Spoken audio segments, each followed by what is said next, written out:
খুবই ভালো ছিল। আমি অনেক অনেক অনেক দিন পর একটা ফটোশুট করছি, সো আই এনজয়েড আ লট। আমরা আজকে একটা প্রপার টিম ছিলাম। আমার সাথে ছিল, আমার স্টাইলিংয়ে ছিল ফয়সাল তুষার, মেকআপে ছিল পারভেজ ভাই, তাসনিয়ার ডিজাইন করা, সবাই একসাথে ছিল। আর ফটোগ্রাফার ছিল সাকিব।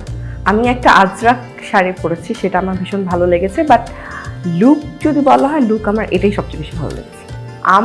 আমার বাসা থেকে পারমিশন ছিল না, সো আমার অনেক স্ট্রাগল হতো লুকিয়ে লুকিয়ে করা, বা যখন বাসায় জানলো তখন বাসা থেকে প্রত্যেকটা শ্যুটের আগে পারমিশন ম্যানেজ করা একটা বড় স্ট্রাগল ছিল।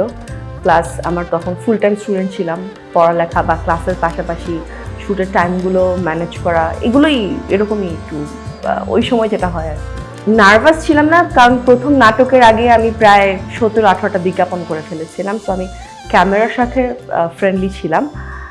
আমার যেটা সত্যিকার অর্থে স্ট্রাগল ছিল সেটা হচ্ছে আমার বাসা থেকে পারমিশন দিচ্ছিল না।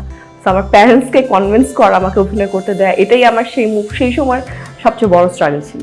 ডেফিনেটলি অ্যাজ অ্যান অ্যাক্টর আমি সবার কাছে, সব ধরনের দর্শকের কাছে যে গ্রহণযোগ্যতা পেয়েছি, সেটা আসলে আমি বলবো এটা দেবীর জন্য সম্ভব হয়েছে। না, আমার যে খুব বেশি প্রস্তুতি নিতে হয়েছে বিষয়টা কিন্তু তা না, বিকজ আমি এমনিতেই হুমায়ুন আহমেদের এত বড় ফ্যান। স্যারের খুব কম বই আছে যেগুলো আমার পড়া হয়নি, সো আমি অলরেডি জানতাম চরিত্রটা কেমন। আর আমার যে টিম ছিল, স্পেশালি আমার ডিরেক্টর, ওনারা এত বেশি আসলে হোমওয়ার্ক করেছে যে আমার আসলে অভিনয়টা ছাড়া কোনো কিছু নিয়ে তেমন ভাবতে হয়নি। আমি অভিনয় করতে ভালোবাসি, সেটা টিভি হোক, সিনেমা হোক, যেটাই হোক। আমি হ্যান্ডেল করি না, লেট ইট বি। কেন, পৃথিবী সব কিছু নিয়ে তো আমার চিন্তা করার দরকার নেই।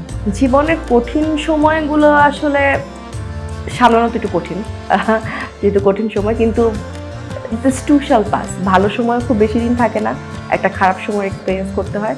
খারাপ সময় ইটস নট ফর এভার, এটাও শেষ হয়। সো এটাই মনে রাখতাম যে খুব তাড়াতাড়ি শেষ হয়ে যাবে। অবশ্যই ফেলে, তারকারাও তো মানুষ, আমরাও তো সমাজের একটা অংশ, আমাদেরকেও আসলে অন্য 10জন মানুষের মতো পারিবারিকভাবে বা সামাজিকভাবে অনেক কিছু ফেস করতে হয়। আর যখন অভিনয় করে কেউ পেশাগতভাবে, অভিনয়টা আসলে অন্য মানুষের চরিত্রে ঢুকতে হয় বা অন্য মানুষের মতো ভাবতে হয়, তার মতো কাঁপতে হয়, তার মতো হাঁটতে হয়। তো যখন কেউ মানসিকভাবে সুস্থ থাকে না, তখন আসলে অন্য আরেকজন মানুষ হতে চাওয়া বা চেষ্টা, সেটা আরও কঠিন হয়ে যায়। আমি আসলে সব কিছুই করতে চাই, কিন্তু অভিনয়টাকে প্রায়োরিটি দিতে চাই।